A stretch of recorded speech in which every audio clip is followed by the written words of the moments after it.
গ্রামেগঞ্জে লোডশেডিংয়ে অতিষ্ঠ সাধারণ মানুষ। বেশ কিছু জেলায় বিদ্যুতের নিত্য আসা যাওয়ায় ব্যাহত হচ্ছে স্বাভাবিক জনজীবন।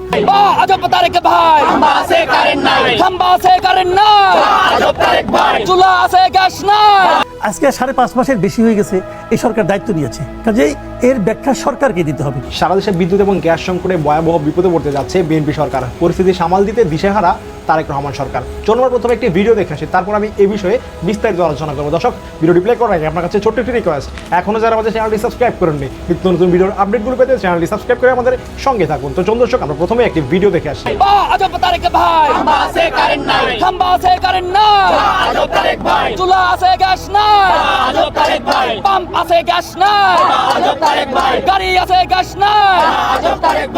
চব্বিশ ঘন্টার মধ্যে 24 মিনিটও কারেন্ট থাকে না।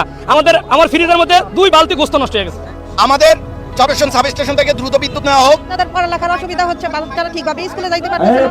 কোরবানির যে মাংস ফ্রিজে আছে, ফ্রিজ নষ্ট হয়ে যাচ্ছে। একটা গাছ পড়লে বিগত দিন অনেক সময় লাগে এই গাছ কাটিয়ে নিতে। কেন? বিভিন্ন জায়গায় ঢাকা, অন্য জেলাতে আমাদের এত সময় তো লাগে না, যত তাড়াতাড়ি পারে। এই জন্য আমাদের পল্লী বিদ্যুতের এটি গাফিলতি। এই পল্লী বিদ্যুতের যেন এই গাফিলতি থেকে আমাদেরকে মুক্তি দেয়, নাহলে আমরা আরো কঠোর আন্দোলনে যাবো। আরেকটা বিষয় হলো, আমাদের ভোলাতে বরন্দির পাওয়ার প্ল্যান্টে 450 মেগাওয়াট বিদ্যুৎ উৎপাদন হয়। সেখান থেকে আমাদের ভোলার বাইরে যে বিদ্যুৎগুলো দিয়েছে, এরই বাইরে না দিয়ে আমাদের ভোলাতে সর্বোচ্চ লোডশেডিং হলে 110 থেকে 120 মেগাওয়াট বিদ্যুৎ হয়ে যায়। সেইখানে আমাদেরকে না দিয়ে 450 মেগাওয়াট বিদ্যুৎ তারা বাইরে খুলনা বেনা বলে দিকে দিতেছে। কেন? আমাদের ভোলার মানুষের যেটা অধিকার আরের জন্য অধিকার আমাদের ভোলা মানুষের পাও না, এটা আমাদের পরিপূর্ণ ভোলাকে দিয়ে তারপর বাইরে দিতে হবে। আমরা তো বাইরে দিতে নিষেধ করি না, কিন্তু আমাদেরকে আগে দিয়ে তারপর বাইরে দেখ, নাইলে আমাদের আরো মূল দাবি হলো আমাদের চট্টগ্রাম সাব স্টেশন থেকে দ্রুত বিদ্যুৎ নেওয়া হোক এবং ভোলাপল্লী বিদ্যুৎ সমিতি এবং ওজাপাড়িকো তাদের সক্ষমতা দিয়ে আমাদের দ্রুত তাদের সক্ষমতা বাড়ানো হোক, তাদের জনবল বাড়ানো হোক, আমরা বিদ্যুৎ পাই। আমাদের মূল দাবি হলো আমরা বিদ্যুৎ দরকার। আমরা উদ্বৃত্ত বিদ্যুৎ দেশের বাইরে ভোলার বাইরে যাক, দেশবাসী ব্যবহার করুক। উদ্বৃত্ত গ্যাস দেশবাসী ব্যবহার করুক, কিন্তু আমাদের অধিকার আমাদের দিয়ে তারপরে ব্যবহার করুক।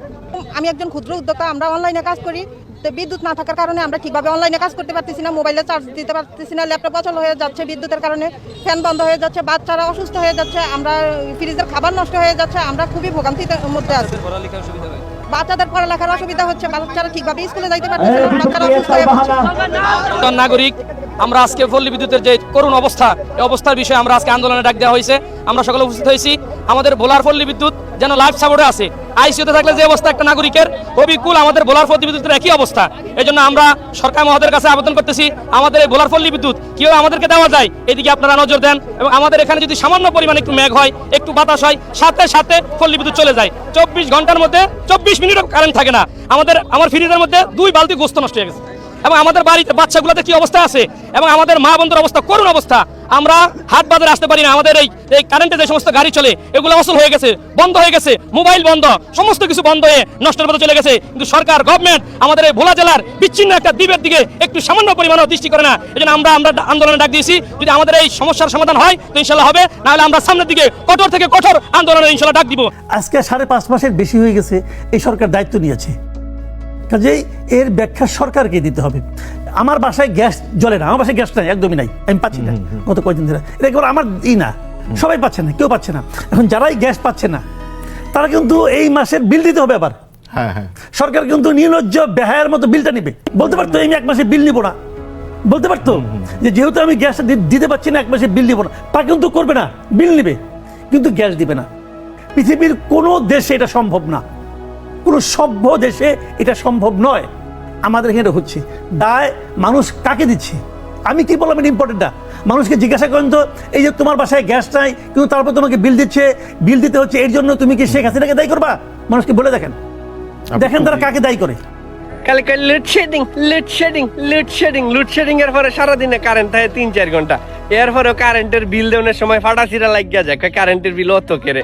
তো লোডশেডিং যদি না থাকতো, নিরবিচ্ছিন্ন বিদ্যুৎ যদি দিত, তো বিদ্যুতের বিল দেওয়ার লাগে প্রত্যেক মাসে ফ্যামিলির একজনের করে কিডনি বেতন লাগলো। এইটা মজা লাগলো।